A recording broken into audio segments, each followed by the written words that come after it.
6. Then let not winter's ragged hand deface. Okay, I do not know much of the words here. I do not know ragged. I do not know deface, whatever. Winters again, inactivity, death, etc. In thee, thy summer air, thou be distilled. Come on, what is distilled? This distillation, like this, whatever. Is in thee, thy summer air, ever air. What's air mean? Okay. Ere thou be distilled. Okay, you are summer, maybe thy summer, because you are livelihood, you are beauty, you are activity, and winter is death, winter is decline, etc. We have juxtaposition, maybe. Make a sweet some veil, vial or veil, I'm not so sure. Make a sweet some veil, treasure thou some place.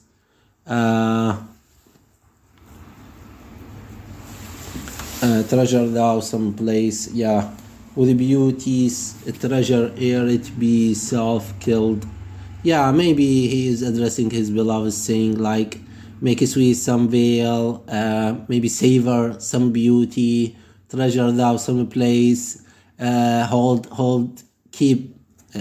the memory for yourself, keep something of yourself, store some of your beauty, something like that. With the beauties, treasure ere it be self-killed, before it is annihilated, before maybe time shall devour you or make less of your beauty. But again, her beauty, the beauty of the beloved is something cannot be killed, cannot be defeated with time. That that use is not forbidden usually.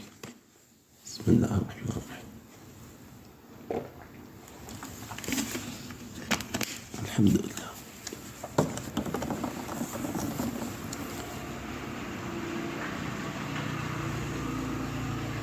That use is not forbidden usually. Yeah, that use is not forbidden usually.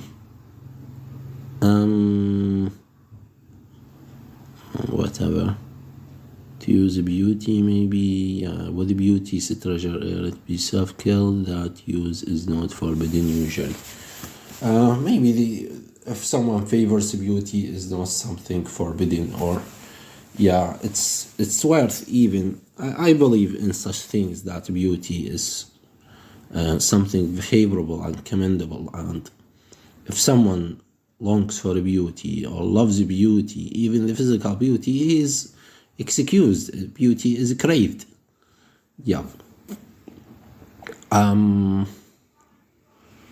Which happies those that pay the willing loan.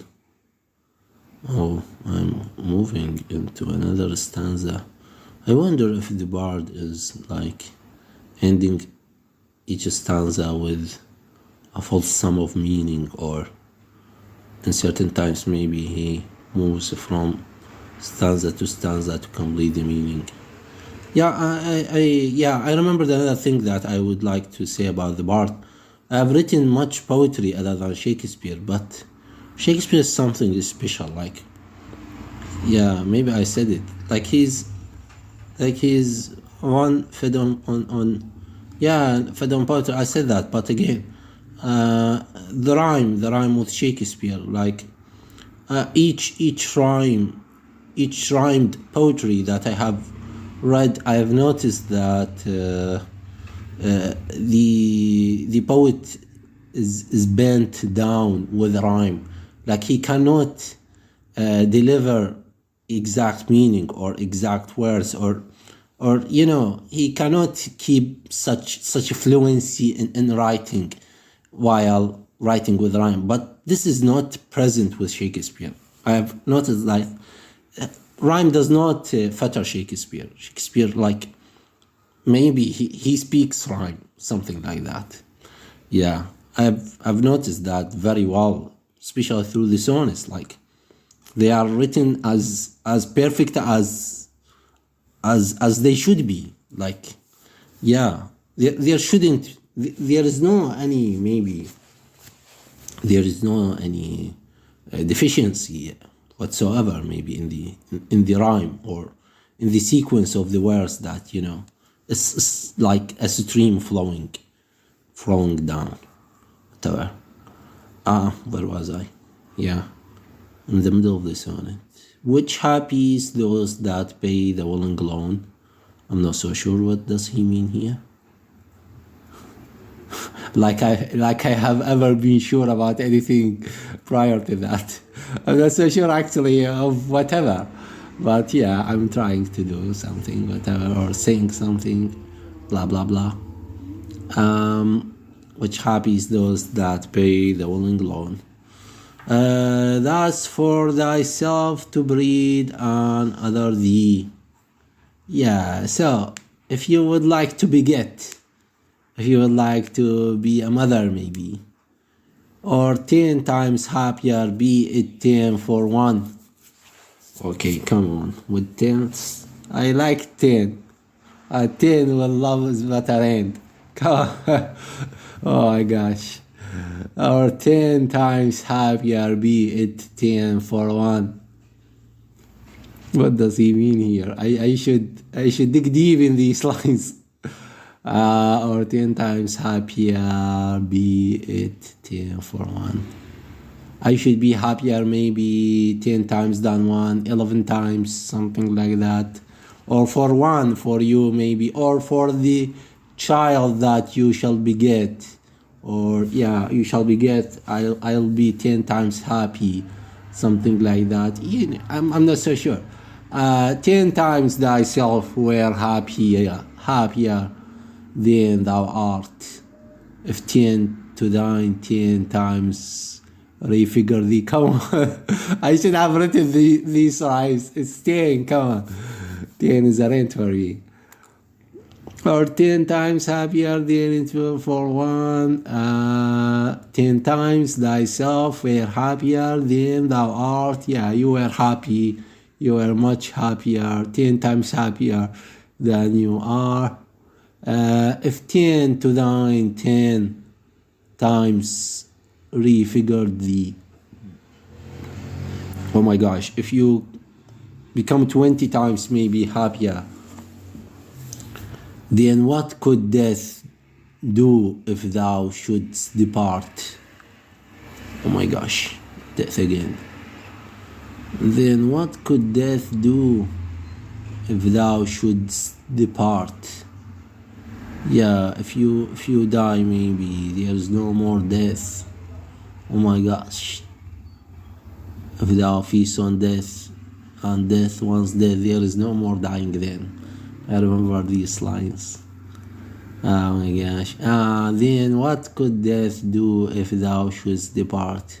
So if you are happy, if I am happy, something like that, maybe. I'm losing a track of sequence of words, something like that. Leaving the living in posterity. Leaving, yeah, he completes the line here. Leaving the living in posterity. Then what could death do if thou shouldst depart? Leaving thee living in posterity. Maybe death shall deliver thee to happiness. I'm not so sure. Let's move on. Be not self-wild, for thou art much too fair to be death's conquest and make worms thine ear. Oh my gosh, Shakespeare is so much wise. Be not self-wild, do not go harsh, do not be selfish, for thou art much too fair, because you are so much beautiful. Maybe spiritual and physical. Yeah, there is no spirituality here. I said that Shakespeare speaks maybe for the most part for the physical beauty. Yeah. But physical beauty maybe is transcendable to spirituality, because, with the beauty comes sweetness, and sweetness is a kind of, and happiness is a kind of transcendence in a sense. Be not self-wild, for thou art much too fair. It's a matter of perspective, actually. Be not self-wild, so do not be stubborn, do not be wild, do not be maybe harsh, for thou art much too fair, because you are so much beautiful, and with beauty should come kindness maybe, and sweetness, and sympathy, to be death's conquest. So if you are self-wild, then you shall be hosted by death. You shall be visited by death maybe, and make worms thine ear. Like, yeah, your beauty should be wasted if you would be wild, if you would be selfish. You should live and love, actually. And do not waste your beauty in such selfishness. The barbarians for me again and again and again. Let's move on to Sonnet 7.